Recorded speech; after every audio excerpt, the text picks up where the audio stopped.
You're listening to Women's Media Center Live with Robin Morgan.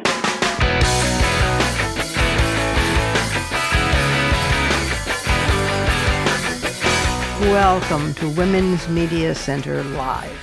I'm Robin Morgan. And I think we have quite an uplifting show for you today. Well, for one thing, our special guest for the conversation is Margot Wallström, who is the former feminist foreign minister, and she called herself that, of Sweden, as well as being the feminist vice prime minister of the country. So that'll be quite a treat. And inside the headlines, we're going to do a smatter of world and then a focus on Europe for a bit. And then, of course, there'll be fighting words at the end of the program, which will be some good news for a change. So before we do any of that, though, we have to go you know where, inside the headlines.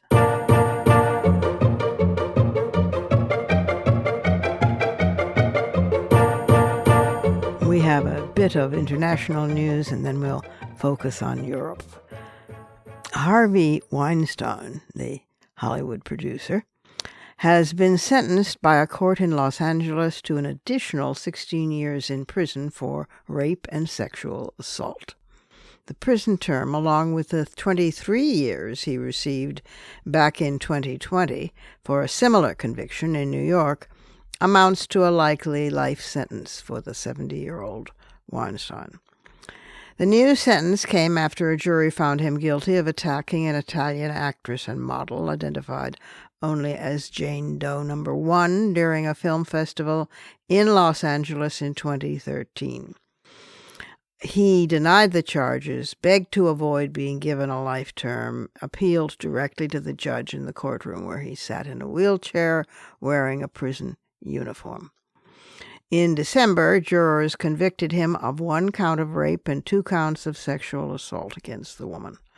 At the trial's opening in October, she gave a dramatic and emotional account of how he had arrived uninvited at her hotel room at the festival in the run-up to the Oscars, talked his way in, and assaulted her.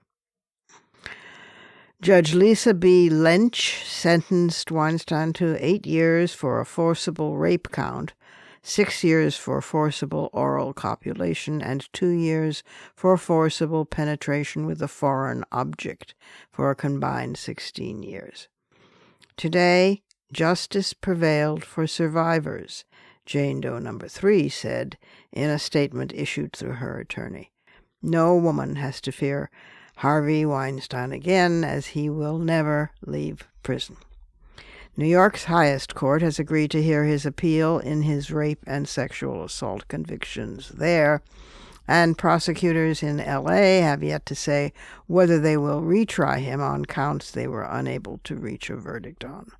A hearing in a possible retrial is scheduled for next month.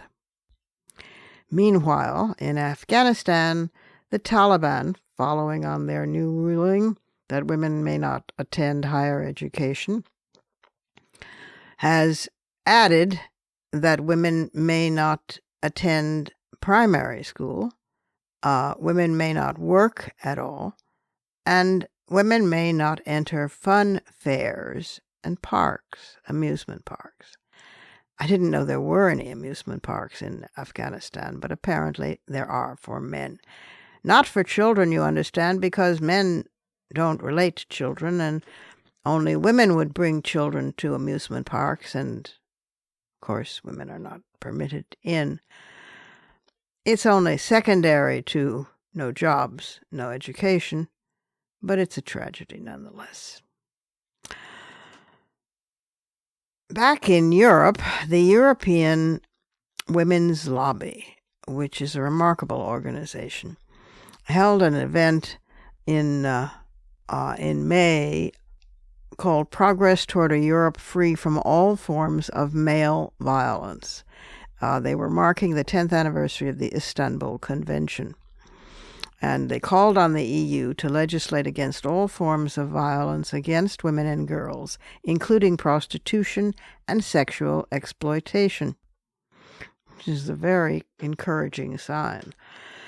In 2022 in Brussels last April, the Conference on the Future of Europe was a defining moment to reassert the European Union's strong commitments to women's rights, they said.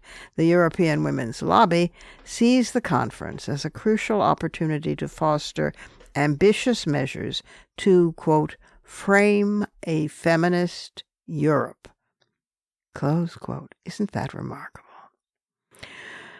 Violence against women is one of their focuses. Members of the European Parliament demand that the EU ratify the Istanbul Convention. A court of justice has confirmed that the EU can ratify the convention without unanimity in the Council. 1 in 3 women in the European Union has experienced physical and or sexual violence. That's not just harassment, that's violence. So they are calling on the EU to legislate against that. The text was adopted by 469 in favor and 104 against and 55 abstentions. But it claims, the text, that the Istanbul Convention remains the international standard and a key tool in eradicating gender-based violence, including domestic violence. And members of the European Parliament strongly condemn attempts in some member states to revoke measures already taken in applying the Istanbul Convention. They condemn the backlash against gender equality, women's rights, and the Istanbul Convention in some member states, for example in Poland, where the government is looking to withdraw from that convention and has introduced a de facto ban on abortion. They demand that national authorities fight against disinformation about the convention. 6 years after the EU signed the convention, it still has not ratified it because of the refusal of a few member states. However, the EU's Court of Justice's opinion of 5 October 2021 stated that they don't need full agreement and unanimity of the entire body, all member states, before they can ratify it. So, the EU's accession to the Istanbul Convention does not exempt member states from ratifying it themselves. And members of the European Parliament urge the remaining 6 countries who are the obstacle countries, Bulgaria, Czechia, Hungary, Latvia, Lithuania, and Slovakia, to ratify the convention without delay. And there are concrete proposals for implementation that these should encompass prevention, protection, and prosecution, gender-sensitive training, procedures and guidelines, specialist support, and protection members, with a victim-centered approach for all professionals involved, including law enforcement agencies, the judiciary, and public prosecutors. 1 in 3 women in the EU, around 62 million women, has experienced physical and or sexual violence, and more than half, 55%, in the EU have experienced sexual harassment at least once since the age of 15. The origins of the European Women's Lobby can be traced back to a conference held in London in November 1987. At this conference, 120 women, members of 85 organizations and representing 50 million individual members, came together and adopted 2 resolutions. The first calling for the creation of a structure of influence open to all interested women's organizations to exert pressure on European and national institutions to ensure better defense and representation of women's interest. I wish we had that here. In a second resolution, the delegates called on the European Commission to lend its support for the organization. So, In 1990, the European Commission did so, granted its support for the foundation of the European Women's Lobby with a secretariat based in Brussels, the location of the main European Union institutions. The EWL's founding members were the national coordinating organizations of Belgium, Denmark, France, Germany, Greece, Ireland, Italy, Luxembourg, Portugal, Spain, the Netherlands, and the United Kingdom, as well as 17 large European-wide women's organizations. So, that ends, actually, on a good news note. Go Europe.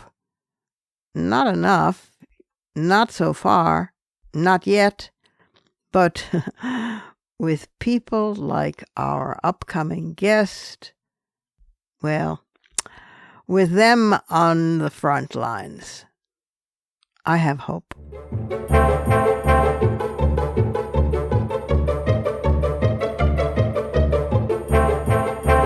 We have to take a short break now, but then I will return directly with the conversation. And the conversation guest this week is the great Margot Wallström.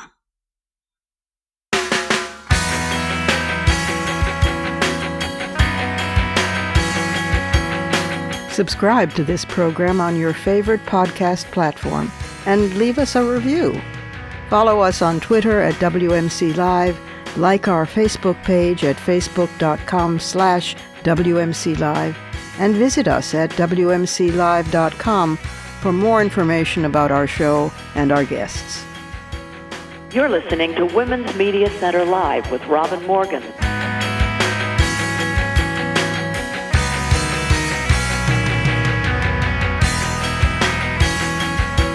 The conversation this week welcomes a return visit from Margot Wallström. Margot Wallström is a Swedish politician of the Swedish Social Democratic Party. She served as Deputy Prime Minister of Sweden and Minister for Foreign Affairs from 2014 to 2019, and as Minister for Nordic Cooperation from 2016 to 2019. She previously had served as the first United Nations Special Representative on Sexual Violence in Conflict from 2010 to 2012, as Vice President of the European Commission and European Commissioner for Institutional Relations and Communication Strategy from 2004 to 2010, European Commissioner for the Environment from 1999 to 2004, Minister for Consumer Affairs from 1988 to 1991, and member of the Riksdag, Member of Parliament, for Värmland from 1982 to 1999. This is quite a career, but what it doesn't show is all the waves that she made in each of those posts. When she was the first member of the European Commission to operate a blog that became a hotspot for controversy, for example. When she pushed the European Commission's regulations requiring manufacturers of industrial chemicals to test and register their products. And when, as foreign minister, she openly declared a feminist foreign policy for Sweden. This is the kind of thing that makes feminists just unbelievers because it's too good to be true. But it isn't, and it wasn't, although right now, with a new conservative government in power, it is again inconceivable. However, she has bounced back. She has not been lazy since she has not been in office. And so we're going to discuss that and all sorts of other important things with her today. It is my great pleasure and delighted honor to welcome back to the program Margot Wallström. Margot, welcome back to Women's Media Center Live. It's good to have you back. Thank you very much. My pleasure. Well, a lot has happened since you left the office of Minister for Foreign Affairs and Deputy Prime Minister of Sweden in 2019. So first of all, bring us up to speed. What are you doing now and what has happened? There is life after the cabinet, I take it. there is life after such an experience. And right now, I've taken on a few of the things that I feel strongly about. I still serve on the advisory board on disarmament matters, and we report to the Secretary General of the UN. I'm on the board of a mediation and negotiation organization. I have worked for CIPRI, and we have produced a report on the link between climate change and security. And I have also recently become the chair of the Olof Palme International Center in Sweden. So I continue to do a few of those things, but I also enjoy having more time with my sons and my grandchildren. I have 3 grandchildren now. Oh, you do not look it. You look, maybe 14 and years old, but I'm certainly not old enough for grandchildren. Yeah, well, you have not been lazy, my dear, at all. Now, I have to go back in time. Yours was not only a left government, but a very feminist government, and you proudly announced that you were overseeing and engineering feminist foreign policy. I felt like I had died and gone to heaven. That is no longer quite the case, is it? The government now is much more to the right. Is it not? Am I wrong? No, that's correct. Unfortunately for our country and maybe for the rest of the world as well, the new government in Sweden is a right-wing government, and also steered very much by, it's a coalition, but they are very much steered by the nationalist Sverigedemokraterna, nationalist and xenophobic party. And of course, one of the first things that the new foreign minister declared was that they would cease using the term feminist foreign policy. Now, I think that was a very bad timing, because look at what goes on in the world with both a women's revolution in Iran, but also the worst of oppression in a country like Afghanistan, where no girls or women are allowed to go to school or go to work. And at the same time, this was really kind of recognition at the same time that this means something, that we pursued a feminist foreign policy during our time in the government. And, we actually also managed to mobilize another at least 10 countries who also declared that they would use the term a feminist foreign policy. So I think that's quite a powerful network of countries that have understood that more women means more peace. And that's why it belongs to foreign policy as well. Yeah, well, no, of course. I mean, it has been scientifically demonstrated with decades and decades long study that a nation which treats its women well has a low frequency of wars, aggression, etc. And the obverse is also true. I mean, so these just go hand in hand. This is not a matter for debate. No, correct. Now, how much, to what extent does the flirtation with NATO include the new government or exclude the new government? I mean, luckily, I must say that we came to a common conclusion that we needed to join NATO together with Finland.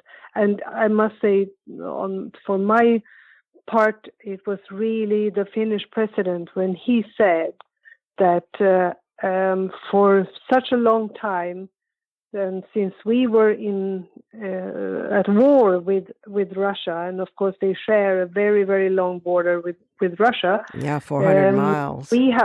We have always been able to call each other. I've been able to call President Putin, who said to sort out problems that we might have. It is no longer possible. I cannot do that. I cannot trust them any longer. And when they decided that it was time to take another security policy, adopt another security policy, including joining NATO, then that affected us also. Finland is a neighboring country that we have the deepest of cooperation with when it comes to security policy and defense. So that meant so luckily there is a consensus about joining NATO.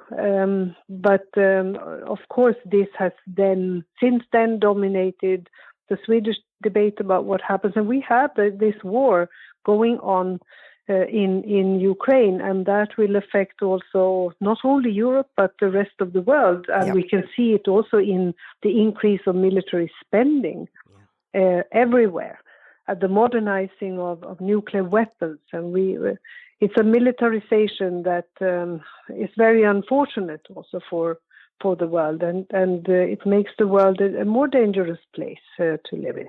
And you see it in Sweden as well, in other words. I see it in Sweden as well, because I also think that it has a tendency of putting everything else aside. But we need to keep an eye on what goes on also in the rest of the world, although this is a daily, we have daily reports. We have, of course, our hearts very much with the people of Ukraine. And also we have so many coming across the border to live in and stay in Sweden. So that's something we can do to show solidarity. But we also have to think long term. How do we contribute also in the world to make it safer for everybody? When are the next elections, Margaret, and what do they look like? There is another, in 24, so there is another year. 2 years, well, at least 2 years until we have the next election. So what is the feeling so far?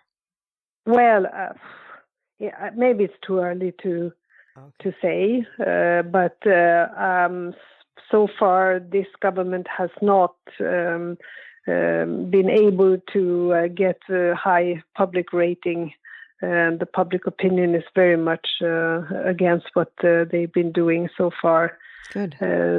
Except for supporting Ukraine. But also look at Ukraine, and I wrote an article about this recently, about the role of women in war and conflict, because women in Ukraine, they love their country as much as men do. They fight and they die and they have to flee, and they experience somewhat different things as well. Oh God, yes. That comes with the fact that they have to leave with children, or they have to stay and take care of the elderly and those who are ill, or the children, and they get raped because this is still, unfortunately, a weapon of war. And if we don't listen to them, if we don't give them a seat at the table when finally there will be negotiations, we also will have much bigger problems in creating a sustainable peace. Of course. A long-lasting peace. So I think that we have to keep an eye on this everywhere and around the world. And it is not a given thing yet that women, although they make up half of the world's population, that they are represented around those tables where negotiations are being held, where deals are being signed. Exactly. And this is the basis and the starting point for me to make sure that a feminist foreign policy, that we include women, we listen to women, and we look at their rights, human rights and legal rights. We look at their representation, and we look at resources also having to go to meet the needs of women and girls. Yeah, absolutely. Also, I mean, and I know this is of interest to you because you were the UN Special Representative on Sexual Violence in Conflict from 2010 to 2012. That when the Ukrainian women make it out across the border into Poland and into the other Eastern European states, there's a whole mobilization by the massive, wealthy sex industry to recruit them, and they're being kidnapped, they're being trafficked, they're being, so they finally make it out into what? Into a worse nightmare. Or in some cases, because they have no other means of support or the social system has not found them or whatever, they actually, volunteer for this, although those are very few and far between. But that's something that, the Sisters Global Institute has been dealing with, and, in a number of organizations like, those against sexual trafficking. Can you imagine escaping the Russians in Ukraine and finally getting you and yourself and your kids off across the border and leaving everything that you've known and loved behind, and then facing traffickers who are come across very smoothly, of course, at first, that they are offering shelter and homes and so on. So this is exactly what I mean, and we are seeing that already now. And this is exactly why we also need to listen to women to make sure that they can tell their stories, and so that we can prevent this and that we can help those sort of victims and survivors of these type of phenomena. And thank you, Robin, also for everything that you've been and being such a strong voice when it comes to these issues, as well as my friend here that I'm visiting right now in the U.S., Jessica Newers and others. Because isn't she wonderful? Yeah.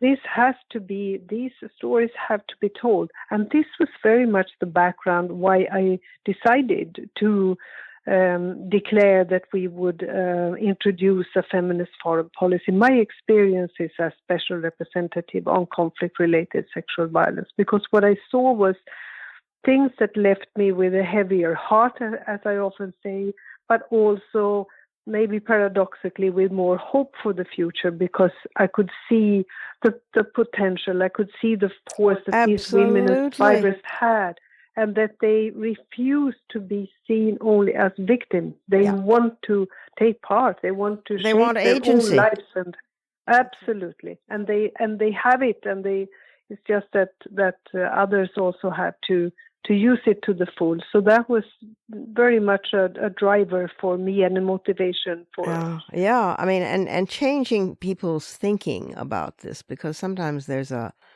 how shall I say, a knee-jerk liberalism that just doesn't think and says, oh yes, if for example they want to use the term sex work, that's fine, it's a job like any other. Well, it is not a job like any other.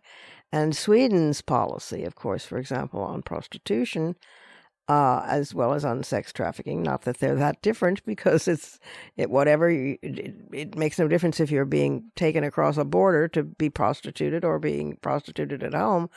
The point is that you have a right not to be, and that the so-called Nordic solution, which is of course Sweden's, and which has been spreading slowly but surely, but very slowly, to other countries, is that the woman herself is not criminalized, but the buyer and the pimp and the brothel keeper and the buyer, especially the buyer, are penalized. And that has made all the difference, because we've seen in Germany and New Zealand and other places that have legalized this and decriminalized it entirely, you have an explosion of prostitution and trafficking and what goes with them, which is kidnappings and of indigenous women, murders, and etc.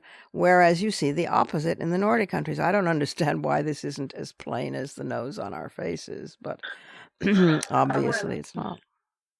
I think we know both you and I that there is so much money on the other side. There is so Exactly. much money in the sex industry, and they will fight all the way to sort of also try to win the argument.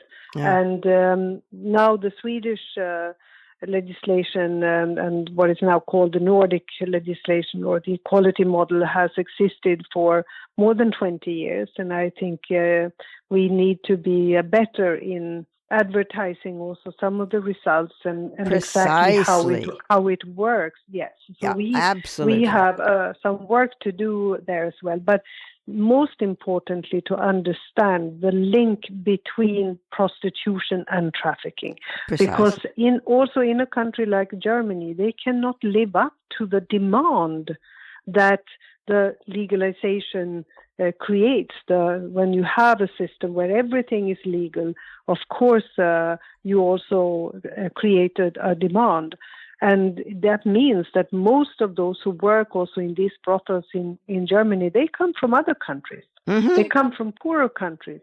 Of course. So this feeds also trafficking. And unfortunately, we also put children at risk. That's right. Because that is sought after by these sex buyers.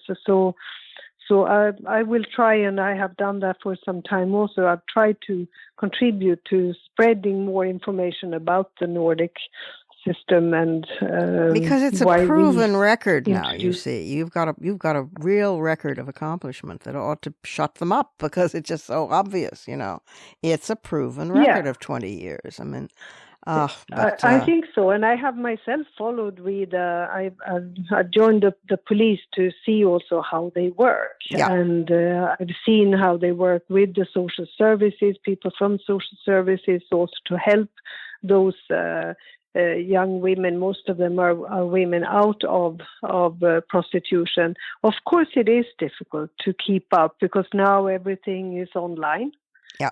You buy most of these services online. It is almost an explosion also in that because also you have so much of pornography that. Well, it's the same industry, isn't it? Also linked. Yeah, it's a whole industry. Yeah, it's pornography and prostitution and trafficking.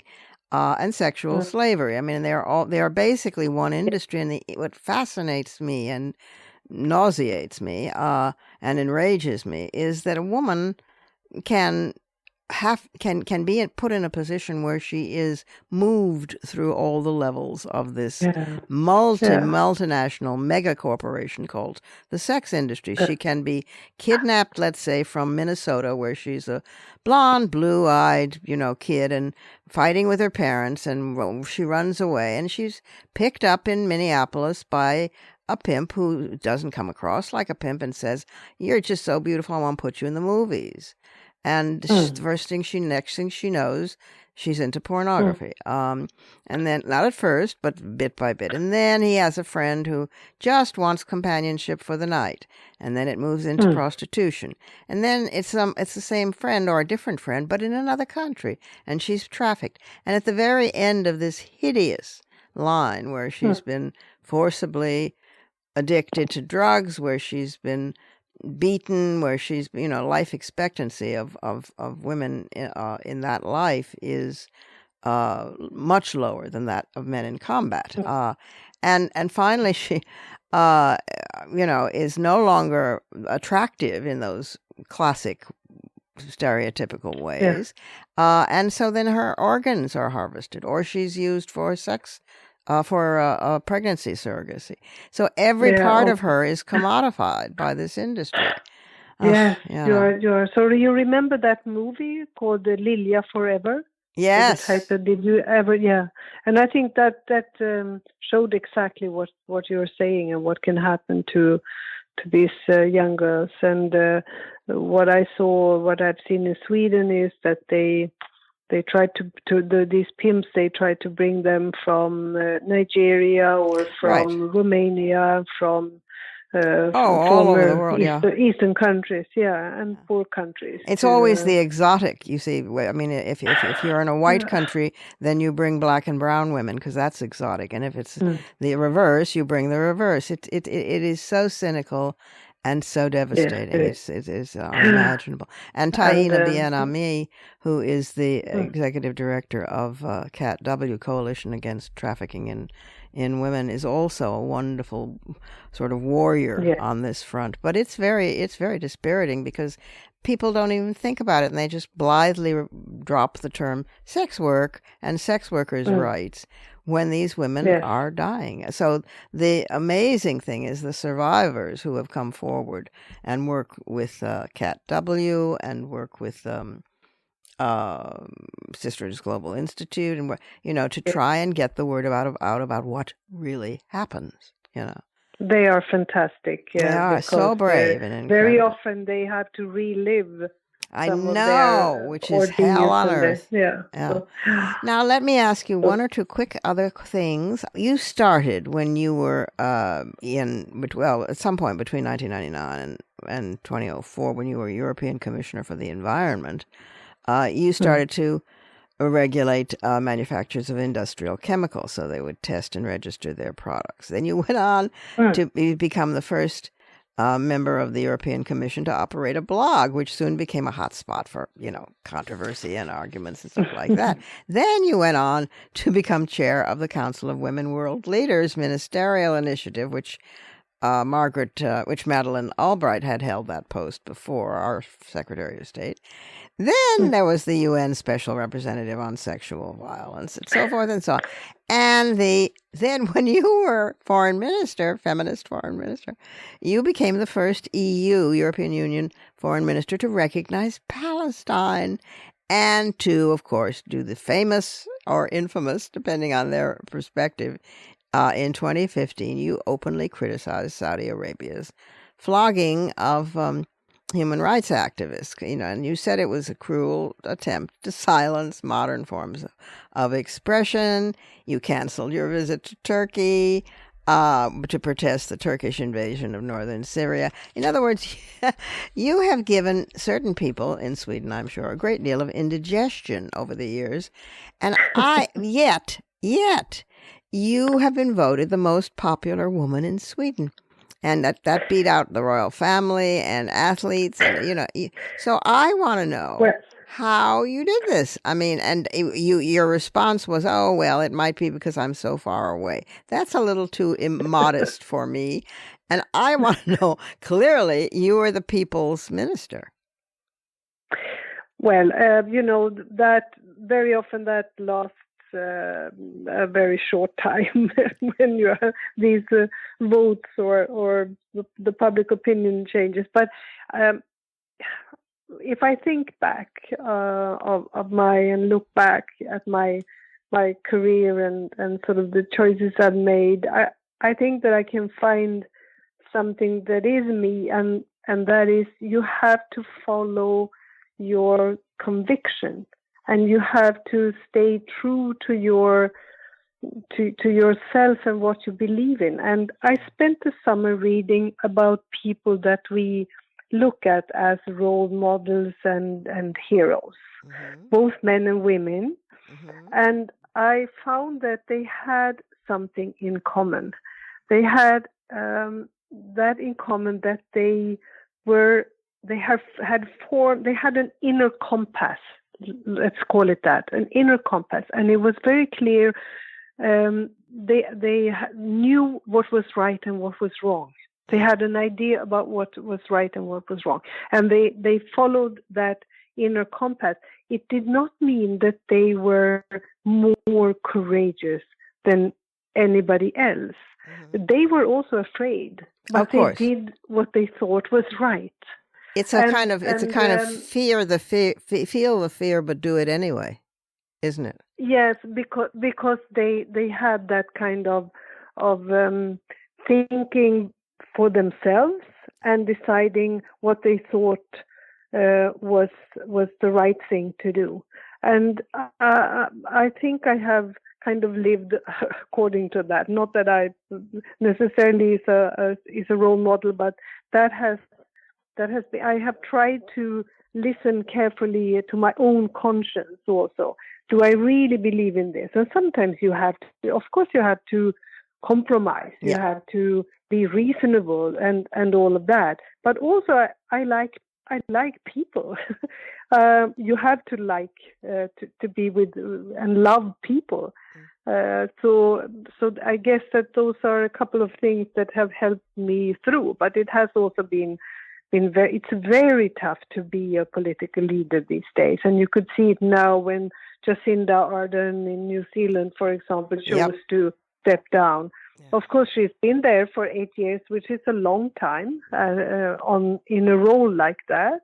And I think it brings out the best and the worst in people also when you live under such pressure all the time. That's right. So you just have to find also ways to you have to find comfort sometimes, and you have to find the support from others and being with other people that you love. That means the most to you and helps you the most.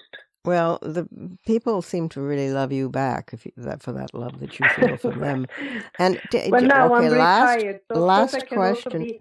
I can also be very honest and open about what I think. So I don't have any sort of restrictions when I'm not in the government any longer. So that's also a relief in a way. Well, that was going to be my final question, is would you enter politics again? And I mean, my God, I would love to see you as everything from the president of Sweden through to the Secretary General of the United Nations. I mean, we need you, Margot. We need people who have these extraordinarily sophisticated political skills, but who also have the heart and the spirit of feminism. I mean, for the majority of the world's people. Any possibilities there? That's very kind of you to say those things about me. I do feel as if I am in politics because through the Palme Center, for example, where I can still deal with the international issues, and since I do have a voice, I have rather many followers on Twitter, or I can write articles and so on, and with the chance of getting them published, I think that it comes with the responsibility, but also an enormous chance of putting my message and my convictions out in the open. So I'm happy with this role. So I'll just continue the other things I've taken on already, and I'm happy to do it together with people like yourself and other fighters and activists. Well, I know that you've done a brilliant job of sort of steering and helping and supporting and organizing with the Afghan Women's Initiative that the Sisterhood Global Institute set up when we withdrew. Absolute meaningful and important at the moment. I also want to see you maybe back in formal politics, since formal politics electoral politics is not something I would ever do. When I discover a person like you, I'm so eager for them to. I would do anything to support it. I'm just saying. But I thank you. I thank you, Margaret, and for everything that you've done and everything that you're doing in your brain and your heart and your spirit. It really means a great deal to those of us who toil in the vineyards of the women's movement, and to those of us who some of them without even knowing benefit from it, and their lives are saved. I mean, you are a lifesaver, and I thank you for everything you do. Thank you very much. And on this particular day, 1 year after the Russian invasion of Ukraine, I really think that we should give a special thought to all the women who fight on. And I remember listening to Katerina, who said that on the 23rd of February last year, she was choosing a new color for her nail polish. And the next day, she found herself in the shelter, in the bomb shelter, in her house, just With listening everything to all these changed. bombs falling. Yeah, everything changed. So let's think about them on this particular day, 1 year after the invasion. And thank you, Robin, for having me, and good luck with everything. We just fight on. We fight on. Yeah, I thank love you. you wonderful woman. Thank you, thank you, thank you, and Thank thank you for you. being with us on Women's Media Center Live. Thanks Thank for you. having me. Bye. It's time for our last break here at Women's Media Center Live, and then I'll return with those fighting words.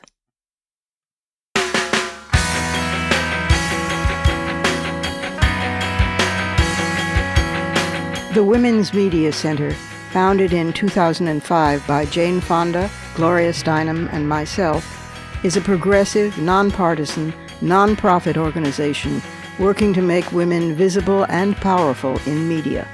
You can learn more about the WMC at womensmediacenter.com. You're listening to Women's Media Center Live with Robin Morgan.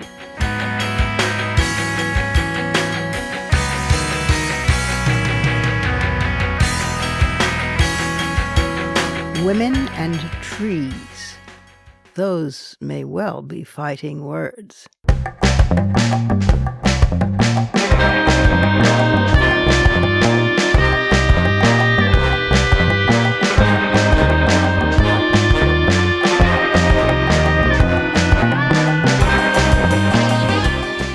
Decades ago, I wrote about the Chipko movement in India. The Chipko movement was all women, and they were women who had been gathering twigs and fallen branches so that they could have fires for cooking.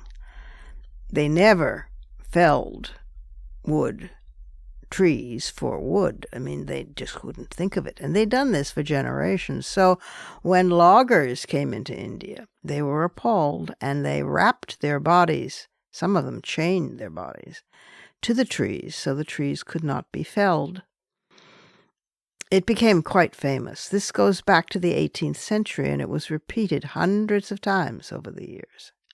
Well, now we have a modern version of the Chipko movement, and I'm indebted to Geetanjali Krishna for her story about it. This is that story. 15 years ago, Shyam Sundar Paliwal says this was barren, dry land. Instead of this forest, trees, and the clean air you're breathing today, all we had then was marble dust, because there are marble mines very nearby. So in 2007, he planted his first tree, together with his wife, Anita. It was a tropical evergreen called a kadam, Kadam, in memory of his 17-year-old daughter, Kiran, after she died of dehydration. He says today that the transformation of Piplandri, the name of their village, began with her. What she would see, Kiran, if she were here to see it, is nearly 400,000 trees of various indigenous varieties. It has also led to fewer child marriages and less flooding and a boom in girls' education. How could all this happen? Well, as Shyam and Anita grieved over the loss of their teenager a decade ago, they became very painfully conscious that in Piplandri, as across most patriarchal communities in India, people, of course, preferred sons over daughters. Anita, who is Piplandri's sarpanch, that's the elected head of a village, recalls hearing about old midwives who could deduce the sex of the fetus from the pregnant mother's gait. They'd administer secret herbs to induce abortion when they suspected it was a girl, she says. Well, after the ritual mourning period of 13 days, the Paliwals planted the tree for Kiran. Soon they were convincing other villagers to honor their daughters by planting trees in their names. As sarpanch, I began using government funds available for village development to plant and maintain 111 trees 111 for every newborn girl. That's what she says, the mother. Eventually, as the trees grew, more bought into the idea, which of course connects to ecofeminism, which draws a direct correlation between how a society treats women and people of color and the underclasses and how the natural environment is treated. So Prem Bai Rajput, who herself is mother of 6 daughters, was one woman who embraced the tree planting idea. She planted 111 trees around their house, fields, and village commons for their youngest 3 progeny. My elder daughter was born before the project began, she says, but many of our relatives sniggered that I could bear only girls. However, by the time her 4th daughter was born, the village community collectively gifted the newborn with 31,000 Indian rupees, that's about $380, in a fixed deposit account for her education or marriage expenses. That's because in 2007, the community also adopted the practice of giving each girl born in Piplantri funds they can access when they turn 18. In turn, the parents pledge to not only educate their girls, but ensure that they marry only after turning 18. And you see 26.9% of girls in rural Rajasthan are married at 18. It seemed as if the greenery and cooler air and cooler temperatures and cleaner air created by the trees planted for the girls made people realize that girls also have value. Today, Anita says that every single girl in the village attends school, in sharp contrast to the rest of the state, which has a literacy rate of 57.6% for women compared to 80.8% for men. It's the highest gender divide in literacy among all Indian states. The reason for this is that Piplantri has 2 higher secondary schools, so girls don't have to travel long distances as they must do in other villages. Kala Devi says that things have changed dramatically for girls in the village. She says, we couldn't even step out of our houses unescorted, but today, not only are our daughters studying, all of them, even many married women are working and independent. And the tree planting drive hasn't just prompted a cultural shift. The thriving greenery has improved air, water, soil, and microclimate. Years of marble mining had left the landscape severely denuded, but today, while neighboring villages are enshrouded in marble dust, Piplantri's air is noticeably cleaner. And groundwater, especially in the forested areas, can be found at 4.5 to 6 meters. Before 2007, those levels had fallen below 152 meters. Farming had become impossible, forcing locals to migrate to cities or to the marble mines for better livelihoods. This district saw heavier than usual rains this year, says Anita, but unlike in neighboring stony desert areas, there was no flooding here. This is because the trees are aiding water absorptions. In 2018, the Rajasthan government developed a training center to educate people on the Piplantri model of water harvesting and tree planting. The plan now is to set up women's cooperatives to sell forest produce like honey, Indian gooseberry products, and bamboo, all of which are now being harvested from the village's green commons.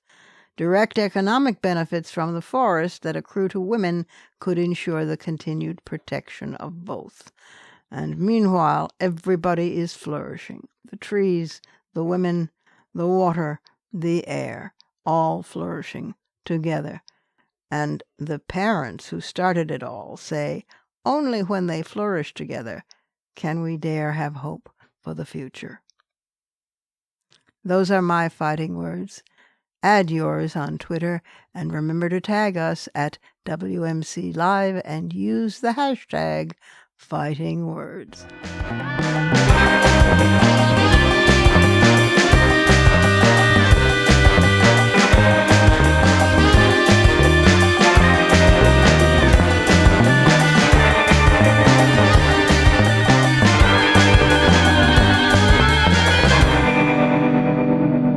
That's our show for this week.